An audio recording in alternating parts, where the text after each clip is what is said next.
Resident Evil Survivor for the Sony PlayStation holds a unique place in the Resident Evil series timeline, while also serving as a snapshot of the era in which it was produced. It is at once a cynical cash grab, a reflection of concerns at the time, a reference to the origins of the Resident Evil series, as well as a hint of things to come, and secretly, possibly, the darkest game in the franchise. This is Ashley Cooper, I'm a game writer and Twitch streamer, and I'm guest narrating for Makopowered. Welcome to Weekend Rental, where we look at games that, while not classics, or sometimes even good, are still worth examining and maybe even playing despite themselves. Because context is a major key to putting Resident Evil Survivor in perspective, let's set the stage. Released in the year 2000, Resident Evil Survivor is the first spin-off for the Resident Evil franchise. Sort of. In a 2012 interview with ProjectUmbrella.net, Yasuhisa Kawamura, the scenario writer for Resident Evil 3 Nemesis, revealed that the game that players know as Resident Evil 3 actually started out as a spin-off starring a new character as the protagonist, titled Resident Evil Last Escape, and that Resident Evil Code Veronica for the Sega Dreamcast was intended to be a true numbered entry to the franchise. Due to a licensing contract between Capcom and Sony, however, numbered sequels for the series were obligated to appear on the PlayStation. As a result, the main character was changed to Jill Valentine from the first Resident Evil. The story was reworked because of that change, and it was released as Resident Evil 3 in 1999. This reworking left Survivor, which was also in development at the time, as the first true spin-off to be released for the series. Because it was a spin-off, Survivor didn't need to be tied to the conventions and gameplay mechanics of the main series. Instead, what was planned was a first-person light gun game that was equal parts Resident Evil and Sega's House of the Dead series, which is ironic since House of the Dead was riding on the coattails of Resident Evil's success when it was released back in 1996.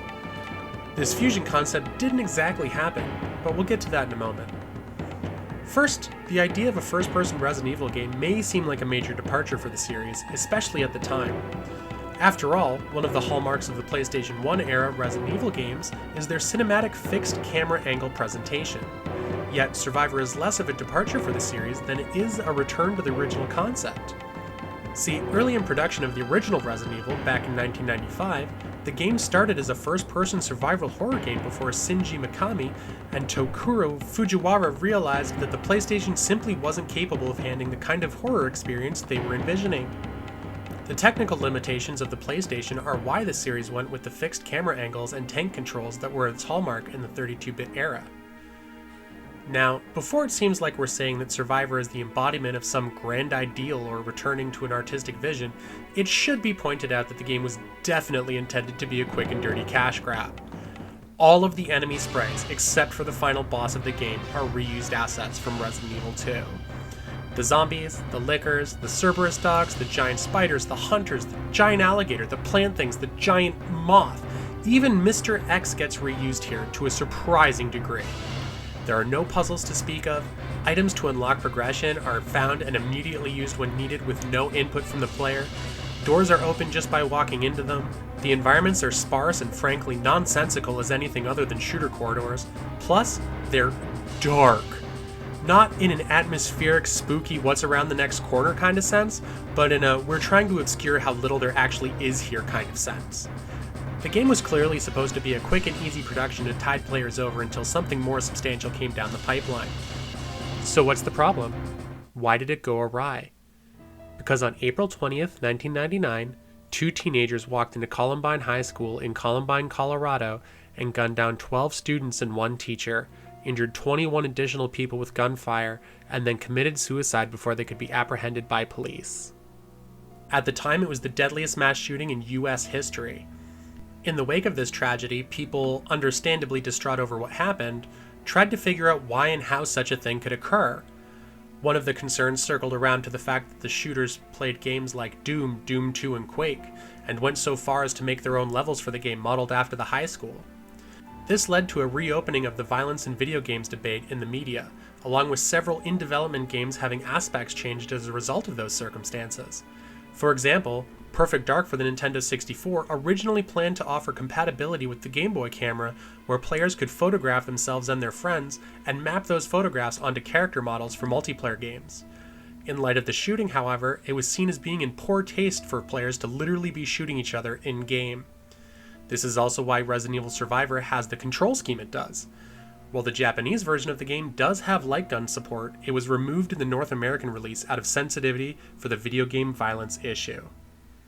What North American players got instead was an odd mashup of a first-person shooter and traditional Resident Evil controls.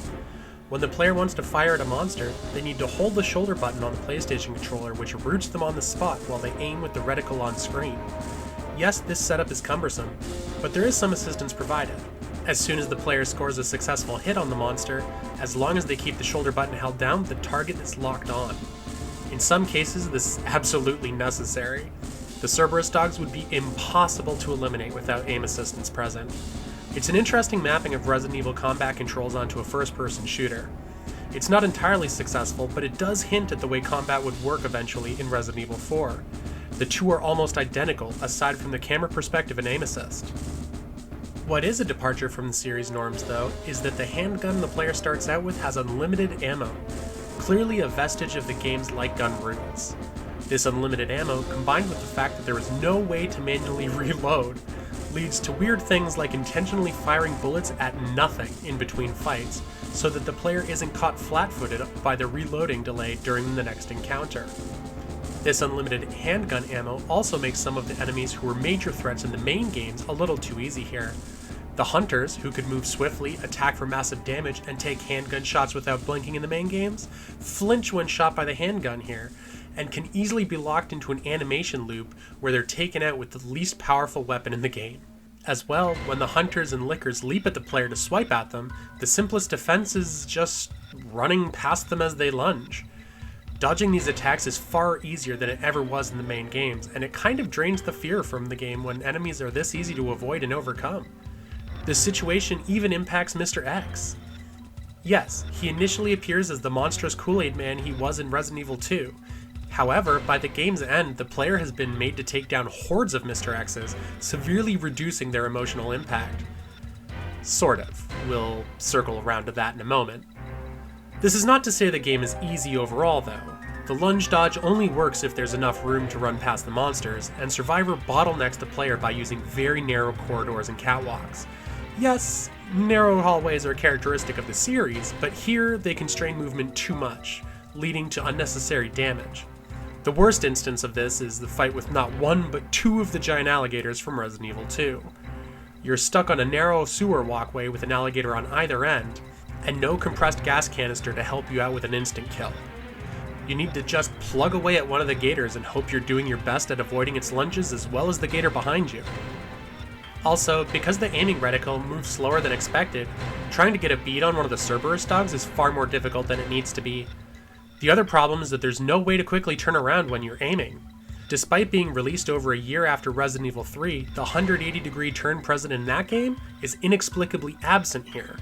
This absence is keenly felt in the final boss battle, where you must keep moving but also quickly turn around to get a few shots in, because the monster is far more agile than you are. Combine all this with far fewer healing items than is found in any other Resident Evil game, as well as the fact that you cannot save your progress, only the guns you've found, which is another throwback from the light gun concept, and suddenly Resident Evil Survivor is a hefty challenge, just not necessarily for the right reasons. Given that Survivor was thrown together as a quick tie-in project, you'd expect that the story would be less than stellar, right? Well, yes and no. The story involving the main protagonist, his amnesia and subsequent mistaken identity, is trite, ham-fisted, and obvious. The plot also pulls the lazy Return of the Jedi / Lost World maneuver with its whole "there was a second research facility but this time it's on an island" premise, along with the most tenuous of tie-ins to Resident Evil 2 at the end.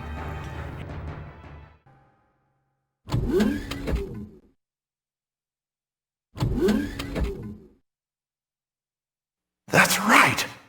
At the request of my friend, Leon S. Kennedy, I came here to investigate.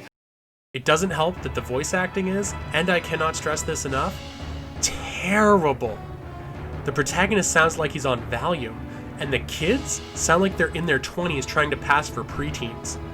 I seriously don't know why the original Resident Evil holds the Guinness World Record for worst voice acting in a video game when Survivor exists. I mean, listen to these gems. Though I can't remember anything, I know that this was no way for anyone to die. Who is this? Vincent? Who's that? Am I Vincent? No! This is me! I am Vincent!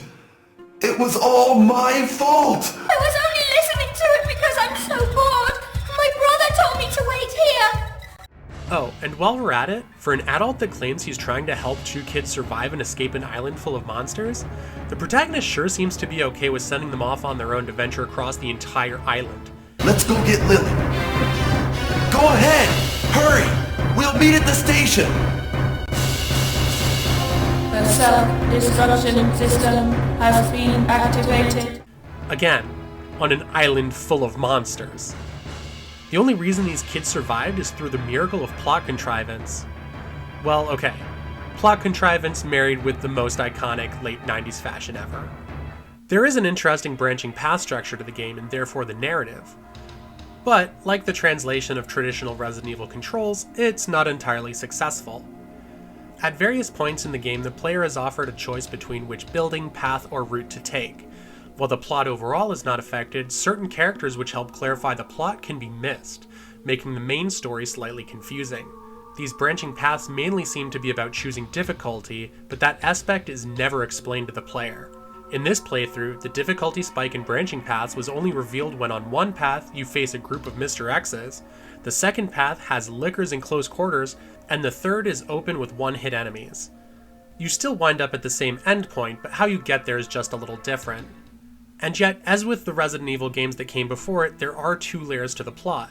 There are the main events of the game, taking place as the player experiences them, and then there's the backstory, revealed in the various files and documents found throughout the game.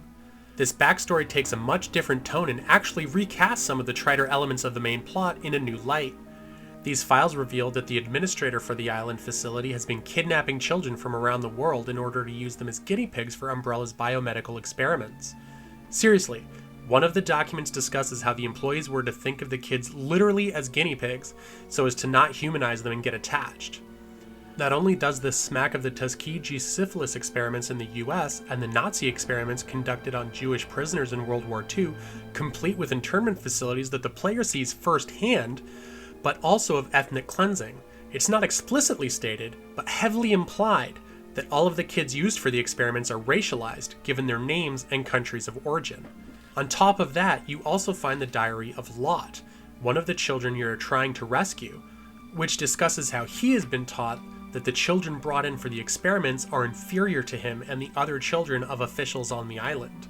This Hitler Youth approach inured him to their suffering until the administrator slaughtered a group of children trying to escape their fate, gunning them down personally. All of this leads to the reveal that the administrator was harvesting hormones from the kidnapped children without sedation in order to create the collection of Mr. X's the player fights. This recontextualizes the multiple versions of the monster the player encounters in two ways. First, it highlights that Mr. X was always intended to be a mass-produced weapon. Yes, having him as a unique monster in Resident Evil 2 was intimidating, but having him be just another product line on offer from Umbrella is actually far more unnerving. Second, it shifts their presence in the game from just reusing assets over and over again to full-on tragic framing. Each of the Mr. X's the player takes down represents another child who is tortured and killed on the island. Sure, the Resident Evil series has always dealt with issues in corporate greed, body horror, and the impact of a viral outbreak on unprepared communities, but the background in Survivor is something else altogether. That the topics of child exploitation, historical atrocities justified by prejudice and bias, and the ethics of medical testing show up here of all places in the series is surprising and a massive shift from, well, this. Thank you. You are a good boy, Lot. This massive shift in tone could potentially be explained by the fact that unlike Resident Evil 2 and 3, writing duties for Survivor were split. Returning from Resident Evil 2 was veteran film and television writer Boru Sugimura, but this time he was joined by Naoki Sakai. Both writers were known at the time for their work on various Sentai series. Sugimura contributed to the Lupin the Third anime. It's unclear who worked on which aspects, but it may also be telling that Sugimura later wrote the stories for Dino Crisis 2 and 3, as well as Clock Tower 3. You can draw your own conclusions there. Resident Evil Survivor is an awkward game born of an awkward period.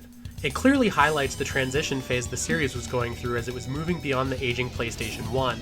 It also highlights the tension between pop culture and moral panic in the circumstances around its release.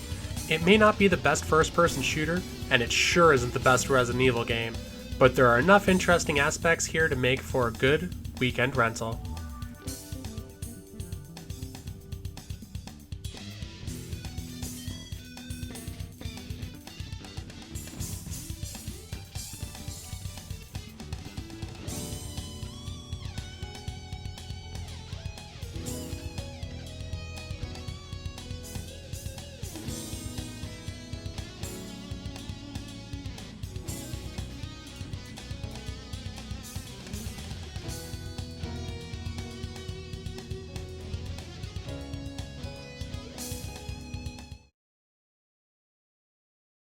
Kept you waiting, huh?